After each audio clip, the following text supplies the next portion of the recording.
Before you ask security to remove me, Claire, you may want to find out whose name is on the deed to this building. I did not say it loudly. I did not need to. 12 people sat around a polished walnut table on the 42nd floor of Whitmore Technologies, and every one of them heard me.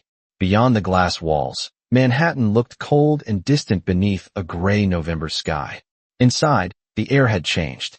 5 seconds earlier, the room had been filled with laughter. Grant Holloway, the company's chief executive officer, had leaned back in his leather chair and asked whether my wife had brought me to the board meeting for moral support. A few directors smiled politely. 2 of them laughed without trying to hide it. Claire laughed too. That was the sound I remembered. Not Grant's voice. Not the nervous shuffle of papers. Hers. She stood beside a presentation screen in a charcoal suit, one hand resting on a remote, looking every inch like the future chief operating officer Grant had promised she could become. She was confident, composed, and completely unwilling to look at me. Daniel has opinions about everything, she had said. Unfortunately, business is not one of the subjects he understands. Another wave of laughter moved around the table. I kept my hands folded in front of me, my wedding ring pressed against the edge of my thumb. I had learned long ago that silence made arrogant people generous. Give them enough of it, and they will tell you exactly who they are. Grant tapped a thick binder marked Blackridge Acquisition and gave me the kind of smile men use when they believe the room belongs to them. No offense, Daniel, but this is a $900 million transaction. We are not discussing household budgets. I know what you're discussing, I said. That is why I'm here. Claire finally looked at me. There was no concern in her eyes. Only embarrassment. Please don't do this, she said, lowering her voice as though she were speaking to a child in a crowded restaurant. You weren't invited. That was not true. Arthur Whitmore had called me at 6:15 that morning and asked me to attend. He had not explained why he wanted my presence kept quiet. He only said the board needed to see something clearly, and sometimes people revealed more when they thought the wrong man was watching. So I had arrived in a navy jacket Claire once called outdated, carrying no briefcase and wearing no visitor badge. The receptionist had recognized my name, but not my face. Grant had recognized neither. Only Arthur, seated near the far end of the table, had met my eyes when I entered. He had said nothing. He was waiting. So was I. Claire turned back toward the board. As I was saying, Blackridge gives us access to predictive analytics, federal contracts, and a major expansion into the Southwest. The slide behind her displayed climbing revenue bars and impressive percentages. I had reviewed the numbers 3 nights earlier. The growth was real on the surface and rotten underneath. Grant interrupted before she could continue. Perhaps we should handle the domestic situation first. He looked toward the security officer standing near the door. Would you escort Mr. Mercer downstairs? Claire's jaw tightened. For one brief second, I expected her to object. We had been married for 11 years. I had stood beside her through 2 career changes, her father's illness, and every late-night crisis she brought home from this company.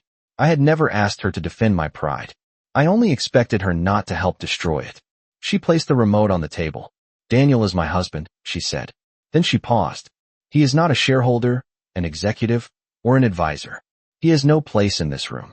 The words landed softly. That made them worse. I looked at the empty chair at the head of the table. No nameplate. No folder. Just a clean space everyone had avoided without knowing why. Grant followed my eyes and smirked. That seat is reserved. I know, I said.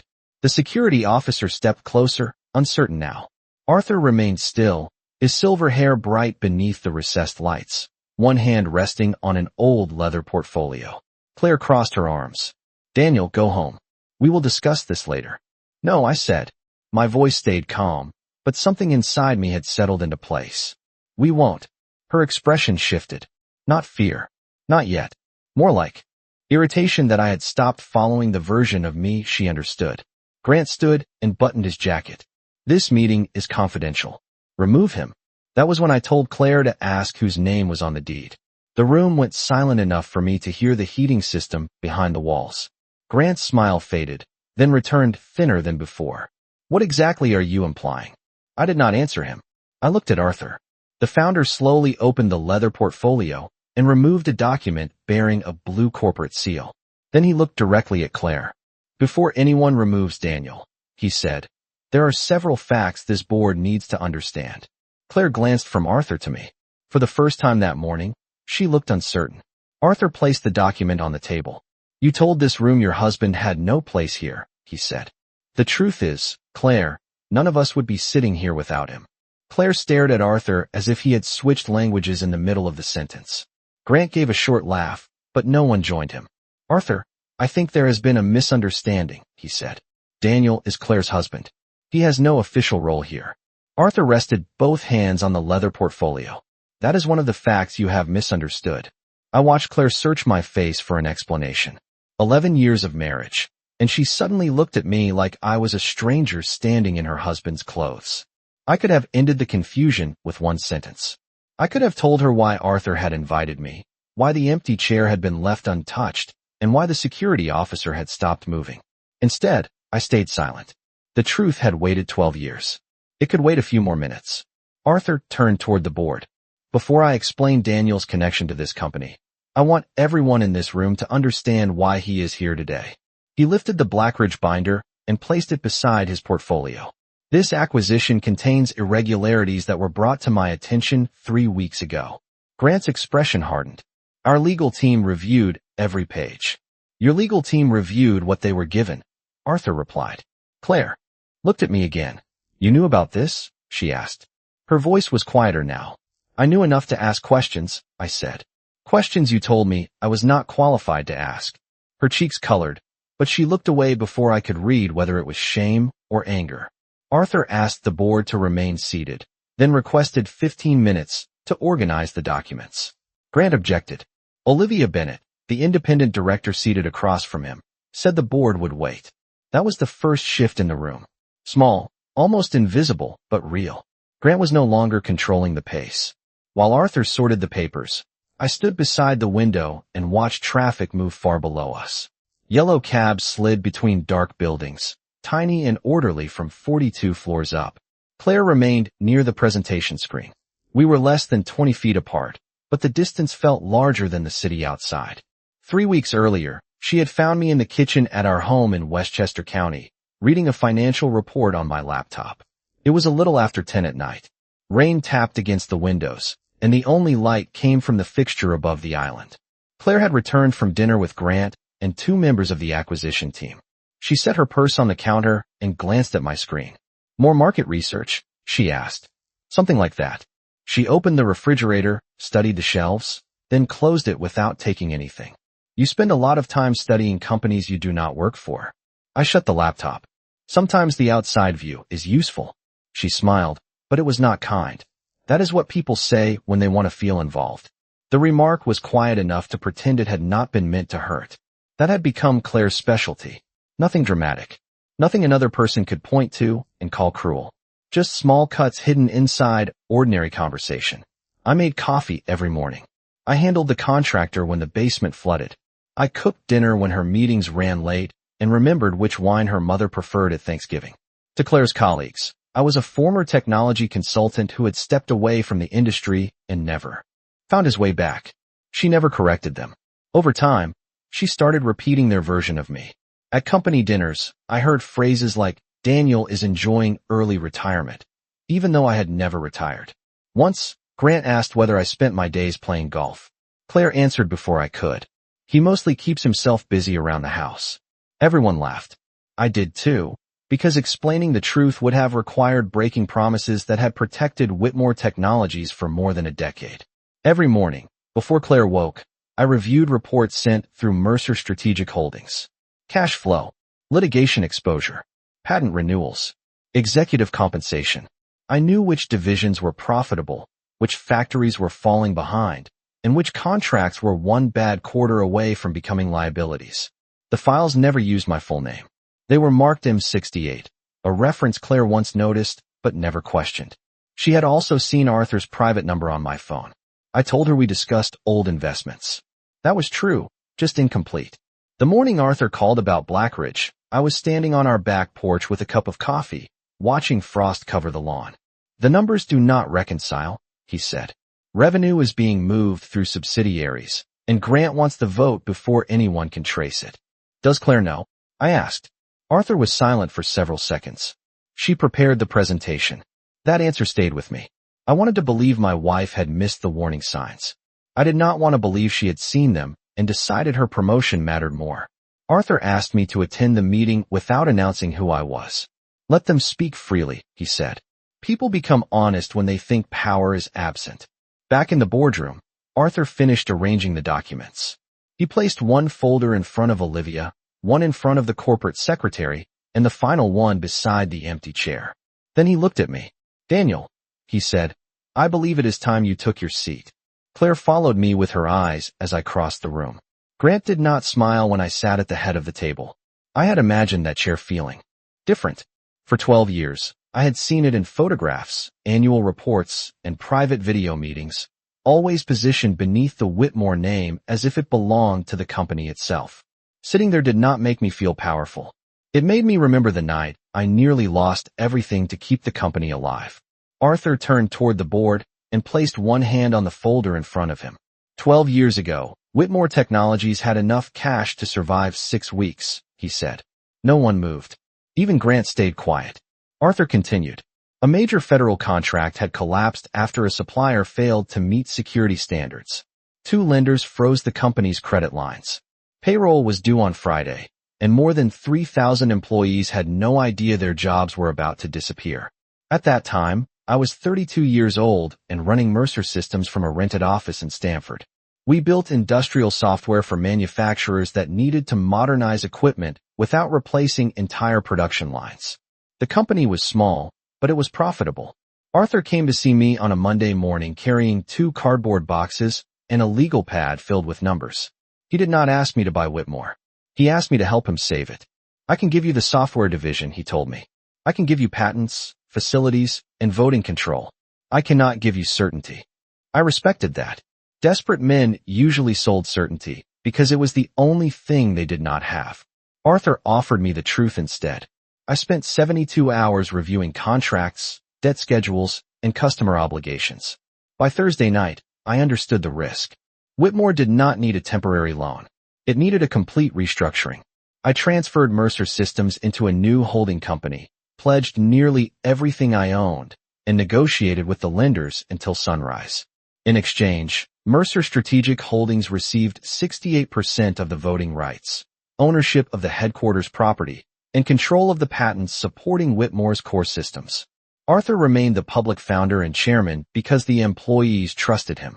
I remained invisible because the company needed stability more than it needed another young man standing in front of cameras.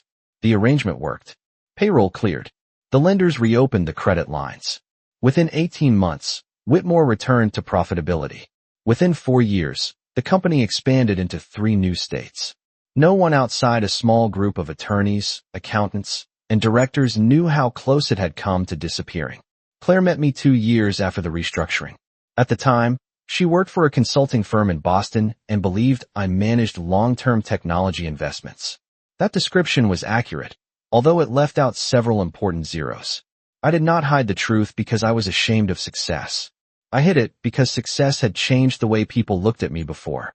In my 20s, I had been engaged to a woman who loved private flights, expensive restaurants, and the future she imagined my company would buy for her. When the market turned and I refused to sell, her affection disappeared faster than the offers on my desk. After that, I promised myself that the next person I married would know me before she knew my balance sheet.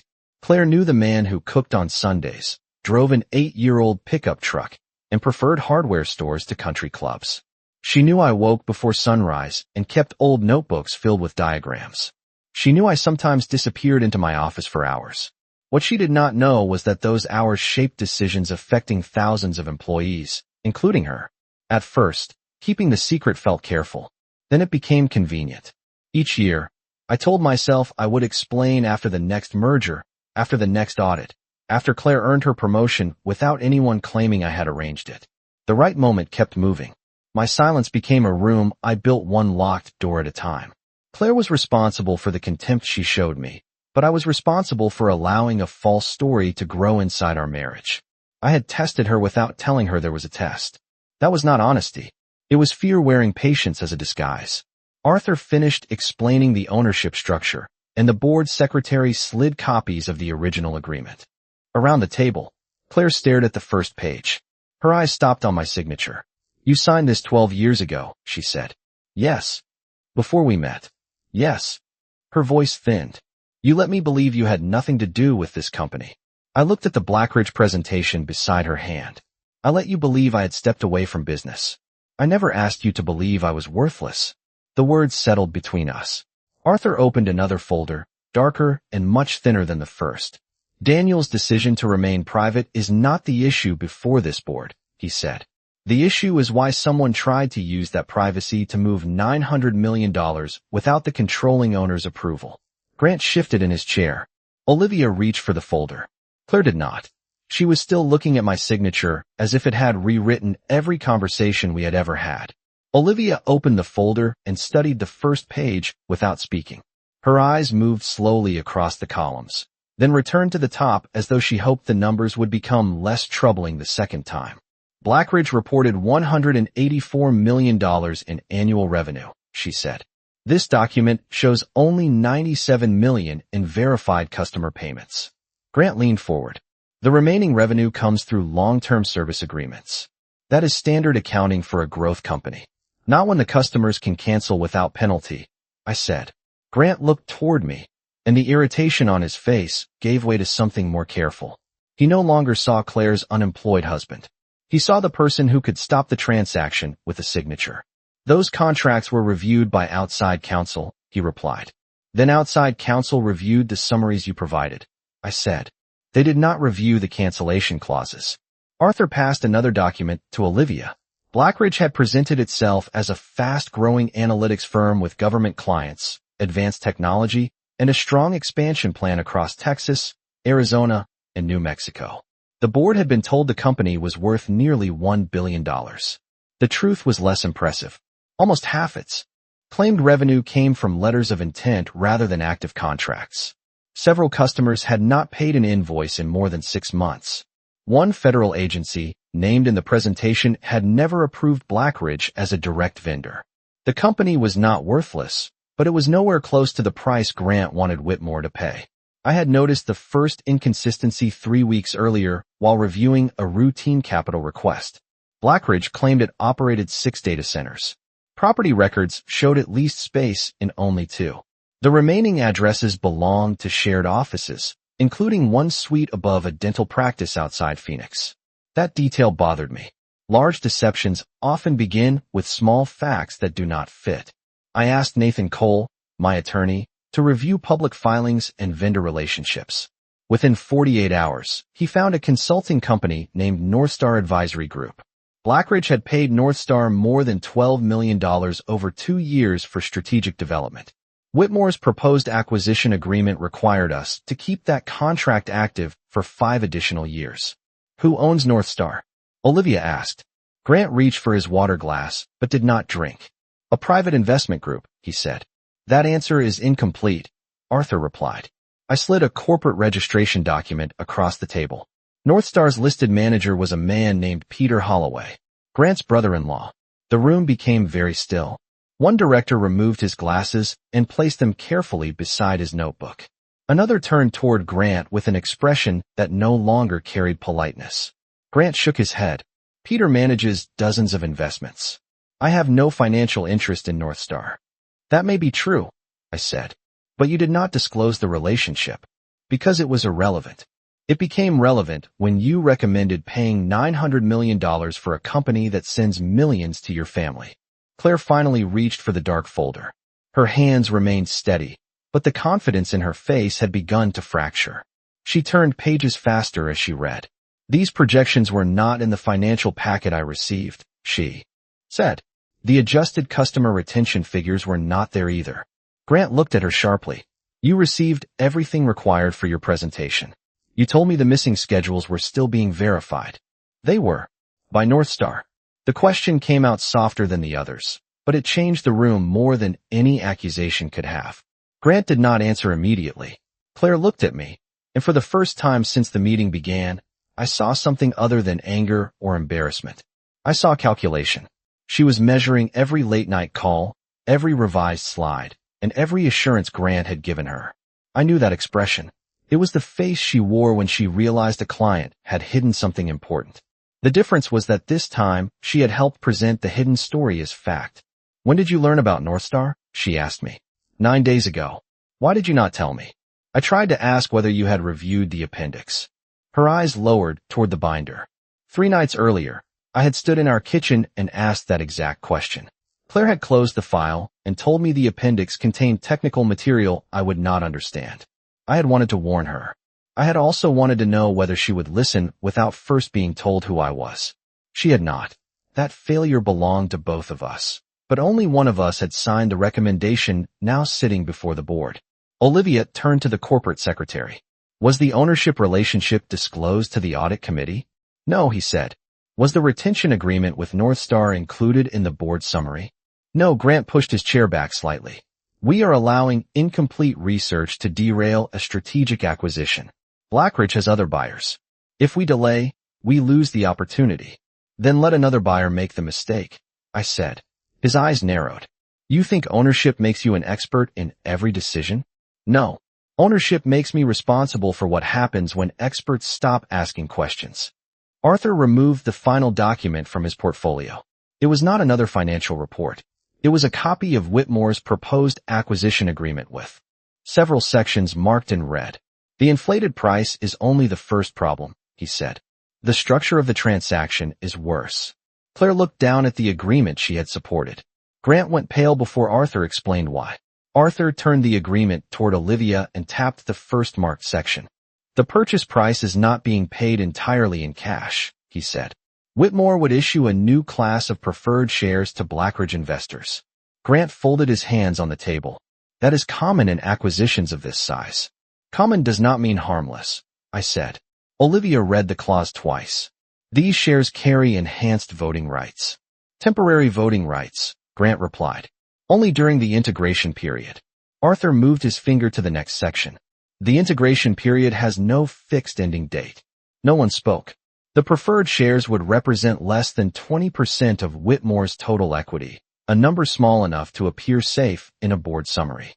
But each preferred share carried 4 votes. Once issued, the Blackridge investors would control nearly 46% of all voting power. The agreement also allowed them to appoint 3 directors immediately and a 4th if projected revenue targets were missed. Since the targets were built on revenue that did not exist, that 4th appointment was almost guaranteed. "Who drafted this structure?" Olivia asked. The general counsel cleared his throat. "The initial terms came from Grant's office. Outside counsel converted them into the final agreement." Grant looked around the table as if patience alone could restore his authority. The enhanced rights were necessary to close the deal. Blackridge's investors wanted protection. Protection from whom? I asked. The company they were supposedly eager to join? He ignored me and turned to Claire. "Explain the strategic purpose." It was a careful move. Grant was placing the weight back on her shoulders, reminding her that she had presented the transaction and tied her reputation to it. Claire looked at the screen behind her, where the final slide still displayed the words "transforming the future." 20 minutes earlier, she had stood beneath those words and spoken with certainty. Now they looked less like a promise and more like evidence. "The preferred shares were described to me as a temporary safeguard," she said. "The investor group wanted assurance that Whitmore would complete the integration plan." "And did you review the voting calculation?" Olivia asked. Claire hesitated. "I reviewed the summary." "That was not my question." The silence returned. Claire looked toward Grant, but he offered no help. "No," she said. "I did not calculate the combined voting effect." Arthur opened another schedule. The preferred shares were not the final mechanism. If Whitmore missed 2 quarterly targets, the Blackridge investor group could convert part of its position into ordinary shares at a discounted rate. That conversion would reduce the percentage held by every existing shareholder, including Mercer Strategic Holdings. My 68% voting control would fall below 50%. The board would call it dilution. I called it what it was. A transfer of control hidden inside a purchase agreement. "This deal was designed to buy Blackridge with Whitmore's money," I said. "Then hand Whitmore to Blackridge's investors." One of the directors leaned forward. "Who are the investors?" Nathan Cole had anticipated the question. I removed a sealed packet from the folder beside my chair and passed it to Olivia. The investor group was called Ridgeway Capital Partners. On paper, it was managed by 3 private funds registered in Delaware. Behind those funds were several family trusts, a retired banker, and Northstar Advisory Group, the same company managed by Grant's brother-in-law. Claire stopped turning pages. Grant told us Ridgeway was independent. It is independent on paper, Nathan said from the doorway. No one had noticed him enter. He carried a slim briefcase and wore the calm expression of a man who had already checked every fact twice. Financial records show Northstar provided Ridgeway with most of its initial capital. Grant stood. This meeting has become an ambush. Private records were obtained without proper authority. Nathan placed a letter on the table. The records were provided through lawful corporate due diligence requested by the controlling shareholder. Grant looked at me. The room had finally become honest. His anger was not about process. It was about discovery. Claire lowered herself into the chair beside the presentation screen. You knew they would ask me to defend the deal, she said to Grant. He did not answer. You knew my name would be on the recommendation. You were leading strategy, he said. That was your responsibility. The words were professional, almost reasonable, but Claire heard what the rest of us heard. Grant had needed a respected executive between himself and the transaction. If questions came later, she would be the one holding the presentation. He would be the chief executive who had relied on her analysis. She looked at me, and her expression carried something I had not expected. Not apology. Not yet. Recognition. She finally understood why Arthur had asked me to attend without revealing my identity. Grant had believed I was harmless. Claire had helped him believe it. There is one more document, I said. Grant's eyes moved toward the folder beside Arthur. It is the authorization request you submitted yesterday, I continued. The one asking the board to approve the transaction before the end of business today. Olivia opened it. Claire's signature appeared beneath Grant's. Arthur looked at her. Did you read the full agreement before signing this? Claire stared at her name on the page. When she answered, her voice was barely above a whisper. No. Grant sat down slowly. That single word changed the meeting. The transaction was no longer only his deception. It was also Claire's failure, written in her own hand. Claire's admission did not sound dramatic. It sounded smaller than that, and somehow more final. She had signed a request to approve a $900 million acquisition without reading the full agreement. For a senior executive, that was not a minor oversight. It was a failure of judgment, and everyone at the table knew it. Grant tried to recover first. The board summary contained every material term, he said. Claire relied on information prepared by legal counsel, finance, and my office. That is how executive teams function. Olivia closed the authorization request and placed both hands over it. Executive teams function through trust, she said. Trust does not eliminate responsibility. Claire remained seated beside the screen, her shoulders straight even as the certainty drained from her face. I had seen her handle hostile clients, impossible deadlines, and rooms filled with people who wanted her to fail. She never looked away from pressure. But now she kept staring at her own signature. You told me the transaction had been fully reviewed, she said to Grant. It was. You told me the voting provisions were temporary. They are. You told me Northstar had no connection to Whitmore leadership. Grant's silence lasted 1 second too long. Claire finally looked up. You used me. I trusted you to lead strategy, he replied. Do not rewrite this because the meeting became uncomfortable. The sentence was controlled, but its purpose was obvious. He wanted her defensive. He wanted her thinking about her career, not the documents. 3 weeks earlier, that approach would have worked. Even that morning, she had been willing to dismiss me in front of the board to protect her position. Now she could see the shape of the trap around her. Arthur turned to me. Daniel, the board needs a complete statement of ownership before any further action. Nathan opened his briefcase and distributed certified records from Mercer Strategic Holdings. I did not enjoy watching Claire read them. There was no satisfaction in seeing my wife discover that the life she thought she understood had been built on incomplete truths. But the board needed facts. Whitmore Technologies operated from a 42-story headquarters owned by a Mercer subsidiary. The company licensed its primary industrial software from another Mercer entity. Its largest revolving credit facility was guaranteed by assets under my control. Mercer Strategic Holdings owned 68% of the voting rights and just over 51% of the economic interest. Arthur had retained founder status, a board seat, and public leadership rights under our original agreement. I had retained final authority over mergers, major debt, new share classes, patent transfers, and executive appointments involving the chairmanship. Grant read the final page, then looked at me with a tight expression. If this is accurate, why have you never appeared in a public filing under your own name? Nathan answered before I could. Because the holdings were disclosed through the controlling entity, as permitted under the company structure. Regulators, auditors, and approved directors had access to the beneficial ownership records. I was never informed, Grant said. Arthur's voice stayed calm. You were informed that Mercer Strategic Holdings controlled the company. You chose not to ask who controlled Mercer Strategic Holdings. Grant turned toward Claire. Did you know? She gave a slow shake of her head. No, then your husband concealed material information from a senior executive. I felt every eye move toward me. From my wife, I said yes. From the company, no. Claire flinched at the distinction. I did not soften it. There would be time later for the conversation we should have had years ago. The boardroom was not the place for excuses, including mine. Arthur placed the original restructuring agreement beside the newer records. Daniel did not arrive today and purchase power, he said. He has held it for 12 years. This company survived because he accepted risks no one else would accept. Grant stood again. Then perhaps he should have acted like an owner instead of hiding behind a holding company. I did act like an owner, I said. I protected the company without turning it into a monument to myself. The room went quiet. I approved research funding when your budget cuts would have closed the Ohio laboratory. I guaranteed the credit line that covered payroll during the supply crisis. I rejected the proposal to move 800 jobs overseas. You presented those decisions as your leadership because the company needed one public voice. I allowed that because results mattered more than recognition. Grant's face changed as he remembered each event. I had been the unseen vote behind several victories listed in his annual speeches. Claire remembered them too. She had once praised Grant at dinner for saving the Ohio laboratory. I had sat across from her and said nothing. That silence looked different now. As controlling shareholder, I continued.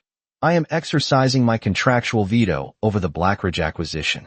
Effective immediately, the transaction is suspended. The corporate secretary recorded the decision.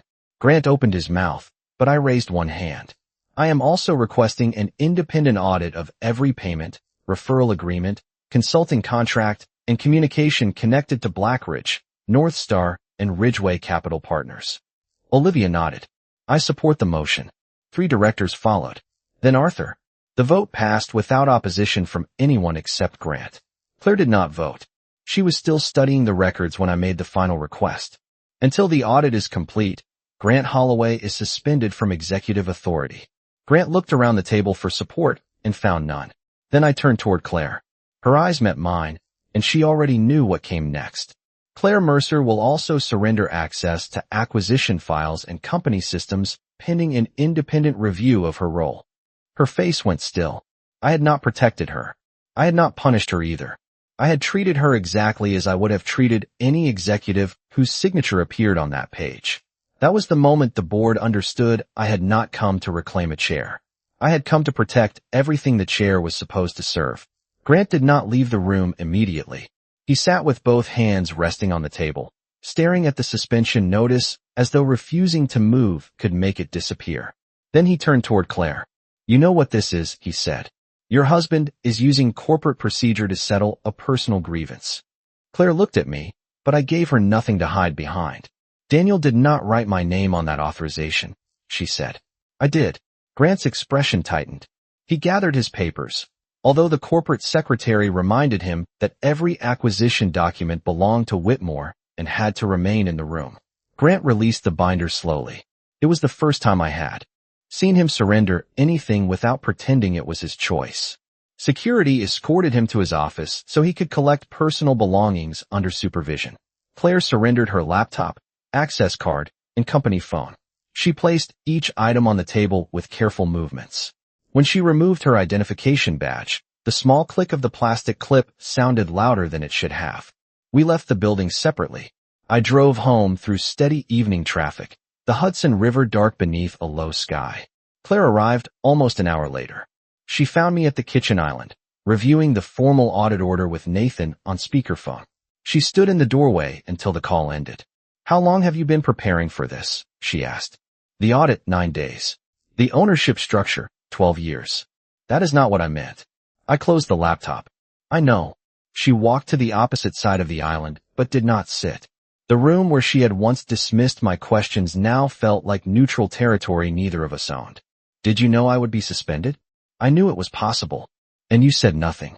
You told the board I had no place in the room. Her eyes hardened. So this is punishment. No.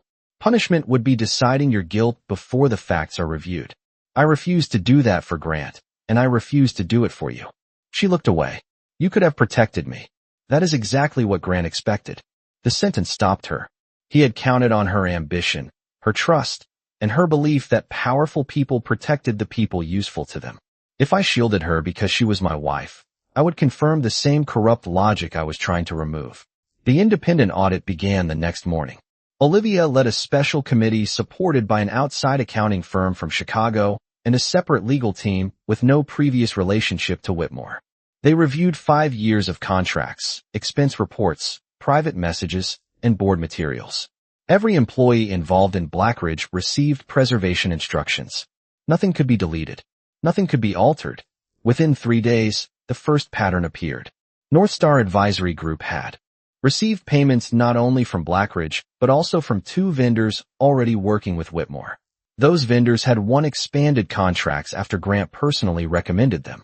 In return, North Star transferred consulting fees into Ridgeway Capital funds. The money traveled in circles, changing names each time, but always moving toward the same transaction. Grant had built a system that looked like independent business activity when viewed one document at a time.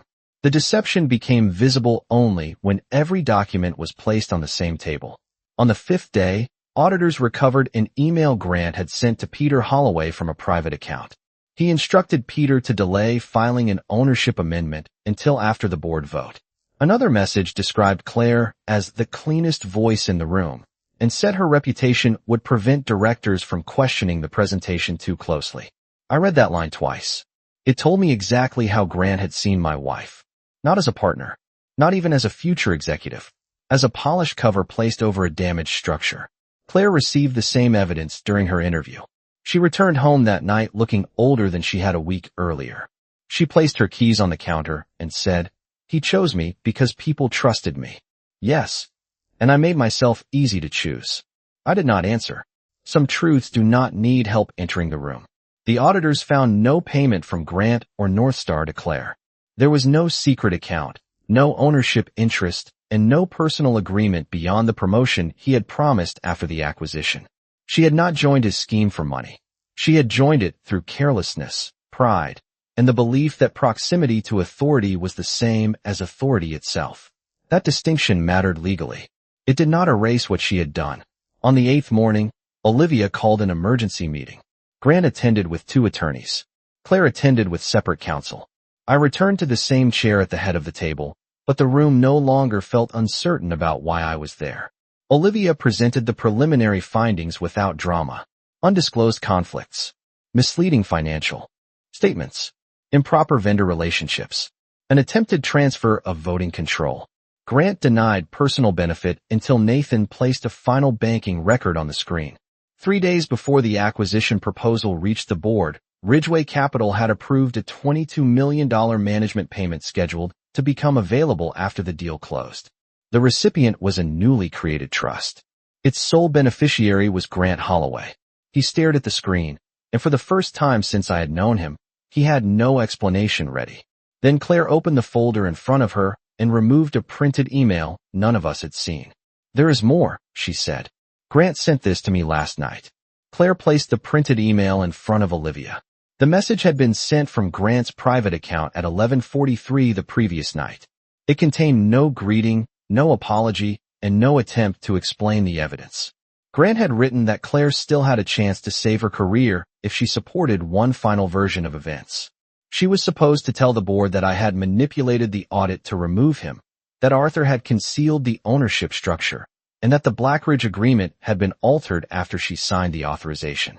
In return, Grant promised to testify that Claire had relied entirely on his instructions and had never received the complete documents.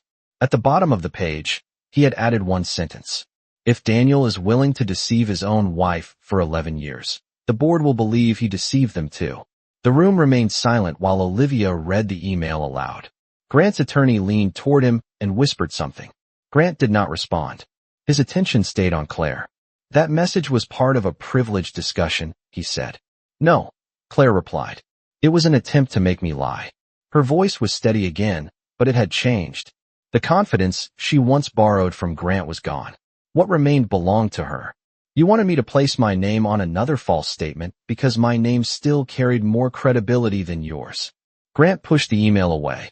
You are protecting your husband. Claire looked at me only once. I am protecting the truth. I should have done that the first time. Olivia asked the corporate secretary to mark the email as evidence. Nathan confirmed that the message would be preserved with its original digital records. Grant's attorneys requested a private recess, but the special committee declined. The audit had already established enough facts for the board to act. Arthur moved that Grant be removed as chief executive officer for cause. Olivia seconded the motion. One by one, the directors voted. No speeches. No celebrations. Just names followed by yes. When the final vote was recorded, Grant Holloway was no longer the chief executive officer of Whitmore Technologies. His access to company property, accounts, and confidential systems was terminated immediately. The board authorized outside counsel to refer the evidence to the appropriate state and federal authorities and to pursue recovery of any funds connected to North Star, Ridgeway Capital, or the proposed Blackridge transaction. Grant sat motionless for several seconds. Then he gathered the single legal pad his attorney allowed him to keep. At the door, he turned toward me. You think this makes you a leader? He asked. No, I said. Stopping you is the easy part. What happens next will answer that question. Security escorted him from the room. There was no applause after the door closed. 3,000 employees still depended on the decisions made around that table. Vendors needed answers. Customers needed reassurance. The market would react before noon. Removing one dishonest executive did not repair a company. It only exposed how much repair was required. I asked Olivia to serve as interim chief executive officer during the investigation. She had challenged the transaction before she knew who owned the company, and that mattered more to me than loyalty offered after the truth was revealed. Arthur supported the appointment, and the board approved it unanimously. I also requested an independent review of every executive incentive, acquisition process, and conflict disclosure policy. No major transaction would move forward until the new controls were in place. North Star's contracts were suspended. Ridgeway Capital received formal notice that Whitmore rejected the proposed share structure. Blackridge was informed that any future discussion would require complete financial disclosure and an independent valuation. By early afternoon, the legal department issued a statement announcing Grant's removal and the suspension of the acquisition. It did not mention my marriage. It did not praise me as a hidden owner. The company's employees deserved facts, not another story built around one man's image. Claire remained in the boardroom after the directors left. Her review was not finished. The audit committee had cleared her of financial participation, but it had not decided whether her failure to examine the agreement violated her duties as head of strategy. She closed the folder containing Grant's email and slid it toward Olivia. I will cooperate with every remaining question, she said. I will not ask Daniel to intervene. Olivia nodded. That is the correct decision. Claire removed a second envelope from her bag. It contained a formal resignation from her executive position, effective only if the committee concluded that her judgment had damaged the company. I do not want protection because of my last name, she said. And I do not want punishment because of it either. You will receive neither, I told her. Only a fair review. She met my eyes across the long table. The room where she had dismissed me that morning now held no laughter, no presentation, and no audience left to impress. I understand that now, she said. The committee later determined that Claire had not participated in Grant's scheme, but that she had failed to perform the review required by her position. She was offered a reduced role outside executive leadership after a 6-month suspension. She declined and submitted her resignation. I did not stop her. That evening, I returned home after dark. The kitchen lights were on, but the house felt unfamiliar. Claire sat at the island with 2 untouched cups of coffee between us. The company had survived the day. Our marriage had not yet faced it. Claire sat beneath the warm kitchen light with both hands around a cup that had gone cold. I took the chair across from her, the same place where I had listened to her dismiss my questions about Blackridge 3 nights earlier. Neither of us spoke at first. The refrigerator hummed. Rain touched the windows in soft, uneven taps. After everything that had happened inside the boardroom, this silence felt harder. There were no attorneys here. No directors. No documents to explain what came next. I was wrong about you, Claire finally said. You were wrong about what I owned, I replied. That is not the same thing. She lowered her eyes. I treated you like you were beneath me. Yes. The word hurt both of us, but pretending would have hurt more. She asked when I had first noticed the change. I could have named the company dinner where she let Grant joke about my old pickup truck, or the morning she told a friend that I had lost my ambition. Instead, I told her the truth. It was when you stopped asking what I did all day. Claire pressed her thumb against the rim of the cup. I thought I already knew. That was the problem. She looked toward the dark window. You let me build a life around a lie. I let you build it around an incomplete truth, I said. I should have told you years ago. I was afraid that money would change the way you saw me. So I kept waiting for proof that it would not. And I failed your test. You did not know there was a test. That part belongs to me. For the first time all day, her face softened. Not because I had forgiven her, but because I had admitted that being right in the boardroom did not make me innocent at home. I had hidden behind caution until caution became control. Claire had hidden behind ambition until ambition became contempt. We had both protected ourselves so carefully that there was almost nothing left between us to protect. She asked whether the marriage could be repaired. I wanted to give her an immediate answer. After 11 years, a man learns the sound of his wife breathing in the next room, the way she folds towels, the exact pause before she laughs at something she is trying not to enjoy. Those details do not disappear because trust does. They remain like furniture in a house after the owners move out. I do not know, I said. It was the most honest answer I had given her in years.